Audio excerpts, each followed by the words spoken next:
We head to Vancouver Island, where the Canadian Olympic rowing team are training hard in the run-up to Rio.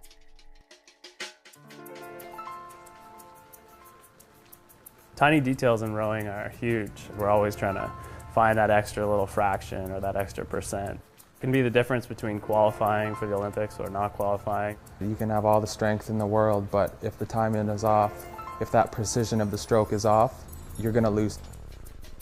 A coxless pair require exact stroke technique and immense control in order to simultaneously power and steer the boat.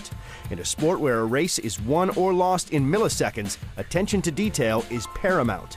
In the pair, you really have to have that feel for the water and that good technique. You know, it's just the two of you. It's not a big eight where you can kind of get away with, just hammering it along. There's a ton of little things that you can do wrong, and those things add up. So we try and do as many of those things right as possible. Precision is everything in rowing. It's such a technical sport. Like, in my opinion, it's one of the most technical sports out there. I steer the boat in bow seat, and I actually steer it with my toe. So there's a wire that goes from the stern of the boat all along the sides, and then it connects to my right foot. And I basically point the toe in the direction you want to go. And so I just try and make really subtle adjustments, and I'm actually making race calls and technique calls throughout races and practices. So I'm trying to keep us on the boil the whole time. If someone takes an off stroke, then you gotta be able to correct it that little bit, or if there's a crosswind, you're dealing with that the whole time. The stroke seat is basically there to put down a good rhythm during the race.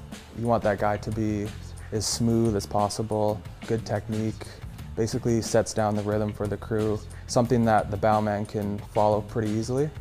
Communication's huge, and just understanding what each other means, and I can't say a lot because I'm just trying to breathe for the most part. So I'll have one word that I can say to my pair partner Kai, and he'll know exactly what that means. He could probably write a paragraph about that one word that I say. If you're not in time with your partner, or if you're rowing by yourself, your blades are going to hit the water. If it's rough out, they're going to hit the water, which is going to tighten up your muscles, and you're not going to get everything out of the stroke.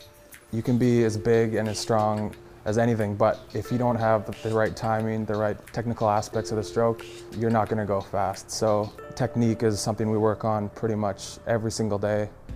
For a coxless pair, minute details aren't only important on the water, but off it as well. Warming up is super important for our group. It prevents injury. It gets all our muscles ready to work out there on the water. Usually it'll be 1 to 2 water sessions a day, and then we'll have a dry land practice either in the gym or on the rowing machines.